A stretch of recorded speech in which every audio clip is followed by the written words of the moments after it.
உங்கள் வாழ்க்கை விதியின் கையிலா என்ற புத்தகத்திலிருந்து. ஒரு அதிகாலை பொழுதில் விற்பனையாளர் ஒருவர் விமானத்தை பிடிக்க அறக்க பறக்க ஓடுகிறார். ஆனால் அவர் போய் சேருவதற்குள் விமானம் கிளம்பி விடுகிறது.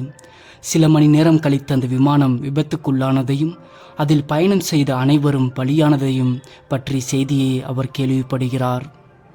இறையேசுவில் எனக்கு பிரியமான அன்பு சகோதரமே, படுபயங்கரமான விபத்துக்கள் ஏற்படும் போது சிலர் மட்டும் மயிரிழையில் தப்பியதை பற்றி செய்திகளை நாம் சில சமயங்களில் கேள்விப்பட்டு இருக்கின்றோம். அப்படி நடக்கும்போது அவர்களுடைய நல்ல நேரம் தப்பித்து விட்டார்கள் என சொல்கிறோம். ஆனால் யாராவது பலியாகி இருந்தால் அவனுடைய ஆயுசு அவ்வளவுதான்ப்பா என்கின்றோம். ஒரு நபர் பிறக்கும் போதே அவருடைய தலையெழுத்தை கடவுளோ ஏதாவது ஒரு சக்தியோ நிர்ணயித்து விடுவதாக சிலர் நம்புகிறார்கள். வேறு சிலரோ முற்பிறவியில் செய்த பாவங்களுக்கு இந்த பிறவியில் தண்டனை கிடைக்கிறது என்றும் இப்போது செய்கின்ற புண்ணியத்திற்கு அடுத்த ஜென்மத்தில் பலன் கிடைக்கும் என்றும் நம்புகிறார்கள்.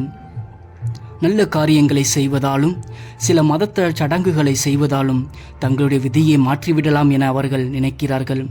இப்படிப்பட்ட கருத்துக்கள் உங்களுக்கு நியாயமாக படுகிறதா? சிந்திப்போம். ஆமேன்.